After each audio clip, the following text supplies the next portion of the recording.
गर्दै जानुपर्छ। हाम्रो मान्छे हराएको छन्। अब भिडियो यसो गर्दै जाने अनुहार कहीँ देखिन्छ कि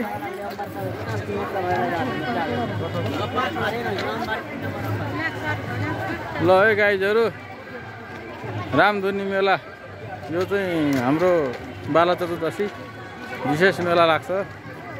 यस्तो छ यहाँ सुन्तलाहरू टक्क 150 रुपियाँ केजी सुन्तला छ है गाइजहरू। ल आउनु होला। यता यस्तो छ।